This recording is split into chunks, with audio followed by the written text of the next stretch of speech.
आज बात करेंगे बुक द इंटेलिजेंट इन्वेस्टर के बारे में। इसको बेंजामिन ग्राहम ने लिखा है। इसको 1949 में पब्लिश किया था। बेंजामिन ग्राहम एक अमेरिकन इकोनॉमिस्ट और प्रोफेशनल इन्वेस्टर थे। बेंजामिन ग्राहम को सबसे पहले वैल्यू इन्वेस्टिंग करने वाला इंसान माना जाता है। वॉरेन बफेट ने जो कि सबसे फेमस इन्वेस्टर है, ग्राहम को उन्होंने इन्वेस्टमेंट समझाने का श्रेय देते हैं और उन्हें अपनी जिंदगी में अपने पिता के बाद दूसरा सबसे प्रभावशाली इंसान समझते हैं। आर्गुमेंट, एग्जाम्पल, प्रैक्टिकल प्रिंसिपल की मदद से इंटेलिजेंट इन्वेस्टर ने रीडर्स के अपने इन्वेस्टमेंट डिसीजन की तरफ इमोशनल और मेंटल एटीट्यूड बना दिए। इससे आपको पता चलेगा कि मिनिमम मेहनत और औसत क्षमता के साथ भी एक बेहतरीन रिजल्ट पाए जा सकते हैं। अगर आपने हमारे चैनल को अभी तक सब्सक्राइब नहीं किया तो सब्सक्राइब करें और वीडियो को लाइक भी करें। इंटेलिजेंट इन्वेस्टर बुक का मेन ऑब्जेक्टिव आम आदमी को सक्सेसफुल इन्वेस्टमेंट पॉलिसी देना और उसे सक्सेसफुल एग्जीक्यूट कराना। जो लोग मार्केट में रोज इन्वेस्टमेंट करते हैं, ये किताब उनके लिए नहीं है। इसका ऑब्जेक्टिव यह है कि आप मार्केट को कैसे बीट कर सकें। ये किताब उन लोगों को बहुत हेल्प कर सकती है जो बाद में इन्वेस्टमेंट के बारे में समझना चाहते हैं। बुक को 3 अलग अलग पार्ट में बताया गया है। सबसे पहले एक इंटेलिजेंट इन्वेस्टर कौन है, डिफेंसिव और एंटरप्राइजिंग इन्वेस्टर यानी कि एग्रेसिव इन्वेस्टर के बारे में डिटेल में बताया गया। Who is an intelligent investor. सबसे जरूरी सवाल से शुरुआत करते हैं, इन्वेस्ट क्यों करें। महंगाई की वजह से हमारी वेल्थ को खत्म करती है, लगभग 3% हर साल, और उसे देखना बहुत आसान है। जब महंगाई की दर बढ़ेगी तब फिक्स्ड इनकम पर डिपेंड रहने वाले लोगों का बहुत नुकसान होगा।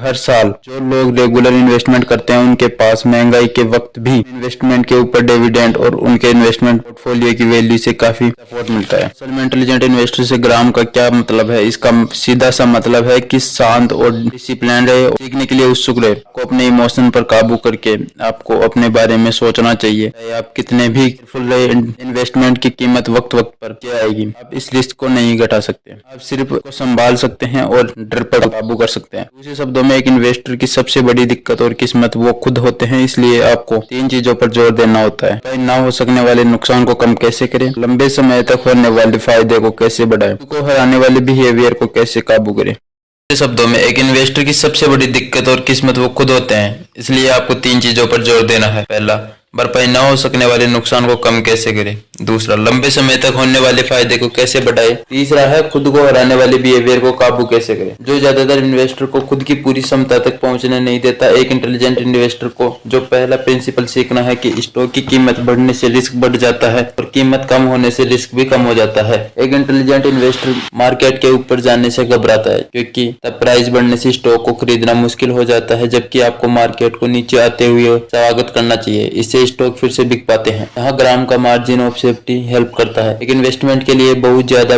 पैसा न डालने से आपकी वेल्थ के खत्म हो जाने या रिस्क को कम करने में मदद मिलती है। यह ध्यान देना भी जरूरी है कि ग्राहम ने इन्वेस्टर का नाम सट्टेबाज स्पेकुलेटर के साथ भी किया है। जो लोग इन्वेस्ट करते हैं वो खुद के लिए पैसा कमाते हैं, जो लोग सट्टा लगाते हैं वो उनके ब्रोकर के लिए पैसा कमाते हैं। इन्वेस्टमेंट एक ऐसा काम है जो सेफ्टी के साथ सही रिटर्न भी देता है। जो काम की जरूरत पूरी ना करे वो सट्टा लगाने जैसा ही है। आगे हम 2 तरह के इन्वेस्टर के बारे में बात करेंगे। पहला है द डिफेंसिव इन्वेस्टर और पैसिव। ये बड़ी गलती और नुकसान से बचते हैं और लगातार करने वाली मेहनत, परेशानी और फैसले करने की जरूरत से आजादी पर ध्यान देते। दूसरा है द एंटरप्राइजिंग इन्वेस्टर, जिसको एक्टिव और एग्रेसिव इन्वेस्टर भी कहते हैं। ये अपना वक्त और ध्यान सिक्योरिटीज को चुनने में लगाना पसंद करते हैं जो कि एवरेज से ज्यादा अट्रैक्टिव होते हैं। साथ ही इसके एवरेज रिटर्न भी पैसिव इन्वेस्टर से ज्यादा होते हैं। हाई ग्रेड बॉन्ड को खरीदना समझदारी है। साथ ही अलग अलग तरह के लीडिंग कॉमन स्टॉक को खरीदना जो कोई भी इन्वेस्टर बहुत कम या बिना किसी एक्सपर्ट की मदद से कर सकता है। चलिए इन 2 तरह के इंटेलिजेंट इन्वेस्टर को डिटेल में समझते हैं। पहला है द डिफेंसिव इन्वेस्टर। एक डिफेंसिव इन्वेस्टर सिर्फ एक जगह बैठे हुए रेस दौड़ता है और जीत भी जाता है। ज्यादा ना खरीदे क्योंकि स्टॉक मार्केट ऊपर चला गया, और ना ही बेचना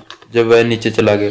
ग्राहम की अप्रोच में हमें अंदाजा लगाने को डिसिप्लिन से रिप्लेस करना है। 50% बॉन्ड और 50% कॉमन स्टॉक अप्रोच एक अच्छी चीज है। कोई भी बदलाव आपको एटीट्यूड, रिस्क लेने की भूख और जिंदगी के हालातों पर निर्भर करता है। अगर आप ज्यादा रिस्क ले सकते हैं तो बॉन्ड में एक केस में कम से कम 25% तक जाए। अगर आप रिस्क नहीं ले सकते तो बॉन्ड्स में या केस में 75% तक जाए। इन परसेंटेज को अपनी जिंदगी के हालातों के हिसाब से अपना सकते हैं।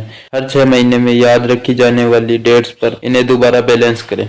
बॉन्ड्स के रिटर्न कम होते हैं लेकिन वो स्टेबल सिक्योर होते हैं, इसलिए लो क्वालिटी और हाईली फील्ड क्वालिटी बॉन्ड से बचें। ज्यादातर जिन बॉन्ड्स पर इन्वेस्टर ध्यान देते हैं वह सेविंग बॉन्ड्स मंथली इनकम की सुविधा के साथ सस्ती और अच्छी डाइवर्सिटी ऑफर करते हैं, जिन्हें आप बिना किसी कमीशन के करंट रेट पर उसी वक्त दोबारा इन्वेस्ट कर सकते हैं। ज्यादातर इन्वेस्टर के लिए बॉन्ड फंड इंडिविजुअल बॉन्ड से बेहतर होते हैं। बहुत सी फर्म्स बॉन्ड फंड के बहुत से ऑप्शन कम कॉस्ट पर ऑफर करते हैं। मनी स्टॉक्स, आप अपने पोर्टफोलियो में हाई क्वालिटी कॉमन स्टॉक के बिना नहीं रह सकते हैं, क्योंकि वो इन्फ्लेशन के अगेंस्ट प्रोटेक्शन देते हैं और आने वाले सालों में ज़्यादा रिटर्न भी देते हैं। स्टॉक्स के लिए ग्राम के रूल्स। कॉमन स्टॉक को सही लिमिट में रखें, लेकिन बहुत ज़्यादा डाइवर्सिफिकेशन में नहीं। कम से कम 10 और ज़्यादा से ज़्यादा 30 अपने को इंपॉर्टेंट कंपनीज तक लिमिटेड रखें, जिनके फाइनेंशियल कंडीशन स्ट्रांग और जिनके डिविडेंड पेमेंट के लंबे रिकॉर्ड है। किसी नए इश्यू के लिए अपनी प्राइस को लिमिटेड करो, उनके पिछले 7 सालों की एवरेज अर्निंग करीब करीब 30 गुना हो, लास्ट ईयर से 20 गुना से ज़्यादा नहीं हो। इस तरह की स्ट्रेटेजी सबसे स्ट्रॉन्ग और पॉपुलर कंपनीज को भी एलिमिनेट कर देती है, साथ साथ ग्रोथ स्टॉक भी। एक quick explanation for rule third. आपके पोर्टफोलियो के फायदे खत्म हो सकते हैं अगर आप अपने शेयर के लिए ज्यादा पैसे देते हैं। दूसरी तरफ बड़ी और कम पॉपुलर कंपनीज एक अच्छा ऑप्शन है। किसी भी कंपनी की फाइनेंशियल स्टेटमेंट पढ़ी और बिजनेस वैल्यू का हिसाब लगाए बिना उसमें इन्वेस्ट ना करें। डिफेंसिव इन्वेस्टर के लिए म्यूचुअल फंड एक अच्छा ऑप्शन है। स्टॉक ओनरशिप के अपसाइड को पाने बिना किसी डाउन साइड के में आपको अपना पोर्टफोलियो रेगुलरली देखना पड़ता है। इसमें आप कम कॉस्ट पर अच्छा डाइवर्सिफिकेशन और कन्वीनियंस पा सकते हैं। इसमें आप अपने स्टॉक को चुनने के लिए एक प्रोफेशनल की मदद ले रहे हैं। मार्केट ऊपर जाए नीचे आप हर हफ्ते हर महीने ज्यादा खरीद। इंडेक्स फंड का पोर्टफोलियो रखना सबसे बेहतर तरीका है। इंडेक्स फंड के पास हर सही स्टॉक और बॉन्ड होते हैं। इस तरह आप आइडिया लगा सकते हैं कि मार्केट कहाँ जा रही है। टिकली मान लीजिए आप एक महीने में 5,000 बचा सकते हैं सिर्फ 3 इंडेक्स फंड रखकर। 1,000 स्टॉक मार्केट में, 1,000 उसमें फॉरेन स्टॉक होल्ड होते हैं, 1,000 बॉन्ड्स में। इस तरीके से आप नेट के हर इन्वेस्टमेंट को रख रहे हैं। इनको रखना फायदेमंद है। महीने आप ज्यादा खरीदते हैं, गिरता है तो आपका पहले से सेट किया हुआ अमाउंट आगे आ जाता है और आप महीने से ज्यादा शेयर खरीदते हैं। मार्केट ऊपर जाता है तो आपका पैसा कम शेयर खरीदते हैं। पोर्टफोलियो के ऑटो पायलट पर होने से ऊपर जाने वाले शेयर पैसा गंवाने से रुकता है। खतरनाक है क्योंकि खरीदना महंगा है और मार्केट से गिरने पर खरीदने से बचाते हैं। इन्वेस्टमेंट सस्ती हो जाती है लेकिन रिस्क बढ़ जाती है। एक इंडेक्स फंड पोर्टफोलियो की 7% का ओवरऑल एवरेज रिटर्न की उम्मीद करना। कॉस्ट पोर्टफोलियो की कीमत की 0.3% है। 6.7% पर एनम की एवरेज रिटर्न की उम्मीद करनी चाहिए। फाइनेंस स्टॉक इन्वेस्टिंग के लिए लो कॉस्ट इंडेक्स फंड सबसे बेहतरीन। अच्छा डिफेंसिव इन्वेस्टर जितना भी जस्टिफाई करे, इसे बेहतर बनाने में कहीं ज्यादा मेहनत लगती है क्योंकि इसमें रिस्क ज्यादा होती है। ये एक इंडेक्स फंड को 20 साल के लिए रखे, हर महीने उसमें पैसे ऐड करें। इसमें प्रोफेशनल और इंडिविजुअल इन्वेस्टर को पीछे कर सकते हैं कि बुरे वक्त में भी कुछ डिफेंसिव इन्वेस्टर डाइवर्जन और इंडिविजुअल स्टॉक को लेने के रिस्क का मजा उठाते हैं। डिसिप्लिन बाइंग की ताकत। इस केस में अपने स्टॉक मनी का 90% इंडेक्स फंड में रखें, कुछ स्टॉक पिक करें। प्राइसिंग इन्वेस्टर भी उसी से स्टार्ट करते हैं जिससे डिफेंसिव इन्वेस्टर करते हैं। इंटेलिजेंट एनालिसिस से सही साबित हो जाए तो दूसरी तरफ की सिक्योरिटीज को भी खरीद सकते हैं। कि अगर आप इन्वेस्टमेंट प्लान पर extra knowledge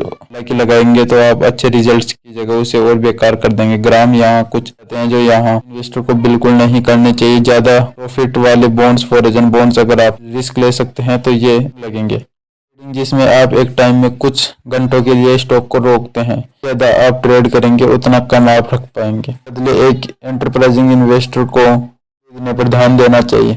in low market and selling high market. Company एक अच्छी इन्वेस्टमेंट नहीं है। स्टॉक के लिए बहुत ज्यादा पे करते हैं तो स्टॉक की ग्रोथ पर ध्यान ना दे जब सबसे अच्छे जा रहे हैं, बल्कि जब कुछ गड़बड़ हो। Bargains issues. पॉपुलैरिटी से वेल्थ क्रिएट होती है।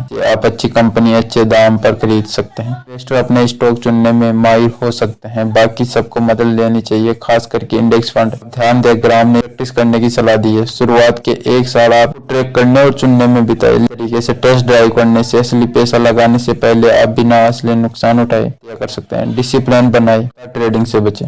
अपने तरीकों को लीडिंग मनी मैनेजर से कंपेयर करें और सीखें कि आपके लिए क्या काम कर रहा है। अगर आप एक्सपेरिमेंट को एंजॉय नहीं करते और आपके चुने हुए ऑप्शन बेकार रहे तो कोई नुकसान नहीं है। अपने लिए एक इंडेक्स फंड ले और अपना वक्त स्टॉक पिक करने से बचाए। अगर आपने एक्सपेरिमेंट का मजा उठाया और अच्छे रिटर्न्स कमाए, धीरे धीरे स्टॉक की एक बास्केट बनाए, पर इसे अपने पोर्टफोलियो के 10% तक ही सीमित रखें। बाकी का इंडेक्स फंड में रखें और याद रखें कि अगर आपके इंटरेस्ट ना आए और रिटर्न बुरे हो तो रुक जाए। एक अग्रेसिव इन्वेस्टमेंट बनने का कोड। अल्टीमेटली फाइनेंशियल रिस्क इस पर डिपेंड नहीं करता कि आपकी इन्वेस्टमेंट कैसी है, बल्कि इस पर करता है कि आप कैसे इन्वेस्टर। रिस्क आपके अंदर है। अगर आप जानना चाहते हैं कि रिस्क क्या होता है तो अपने आप को आईने में देखिए, वो है रिस्क जो शीशे में से आपको देख रहा है। सफल इन्वेस्टमेंट है रिस्क को मैनेज करना, ना कि उससे बचना। तो दोस्तों, हम इन्फ्लेशन की वजह से इन्वेस्ट करते हैं। इन्फ्लेशन जिसमें हमारा पैसा खत्म हो जाता है। एक इंटेलिजेंट इन्वेस्टर डिसिप्लिन और सीखने को तैयार रहता है, अपने इमोशन को काबू करता है और अपने डर और रिस्क को मैनेज करता है। जैसे स्टॉक का प्राइस बढ़ता है